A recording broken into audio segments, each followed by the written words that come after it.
আসসালামু আলাইকুম। আমার কাছে ও দূরের দেশের এবং প্রবাসের দর্শক ও শ্রোতাবৃন্দ, আপনারা কেমন আছেন? আশা রাখছি ভালোই আছেন। আলহামদুলিল্লাহ আমরাও ভালো আছি। আজ আমি চিংড়ি মাছ দিয়ে লাউ রান্না করব। এই যে লাউটা আমি পাতলা করে কেটে নিয়েছি, চিংড়ি মাছটাকে আমি সুন্দর করে কেটে ধুয়ে নিয়েছি। চলুন এখন আমরা রান্নায় যাই। এসেছি, এখন আমি কড়াইয়ে তেল দিয়ে নিচ্ছি।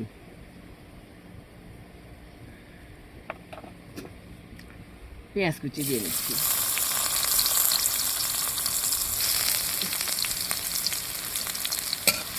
পেঁয়াজ কুচিটাকে আমি বাদামি করে ভেজে নেব। পেঁয়াজ কুচি আমার ভাজা হয়ে গেছে, বাদামি রং হয়ে এসেছে। এখন আমি পানি দিয়ে দেবো। সামান্য পানি আমার দিতে হয়, এই পানিতেই তো মশলাগুলি আমাকে কষাতে হবে। যেমন আদা বাটা, রসুন বাটা, জিরা বাটা, হলুদ গুঁড়া, ধনিয়া গুঁড়া, মরিচ গুঁড়া, স্বাদ মতো লবণ, মশলা সব দেওয়া হয়ে গেছে। এখন আমি মশলাগুলোকে পানির মধ্যে কষিয়ে নেব। কষানো হয়ে গেছে, এখন আমি মাছ দিয়ে নিচ্ছি। মাছটাও আমি মশলার মধ্যে কষিয়ে নেব কিছুক্ষণ।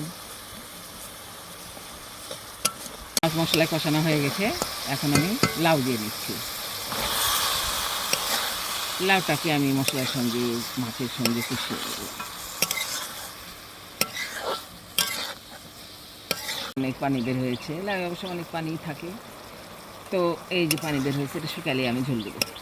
এখন আমি পরিমাণ মতো ঝোল দিয়ে দেবো। এই যে পরিমাণ মতো ঝোল দিয়ে নিলাম। এখন আমি ঢেকে দেবো। ঢেকে দিয়ে আরও বেশ কিছুক্ষণ রান্না করতে হবে আমাকে। এসেছে, আর কিছুক্ষণের মধ্যে নামিয়ে নেব। হ্যাঁ, মরিচ লবণ একটু দেখতে হবে।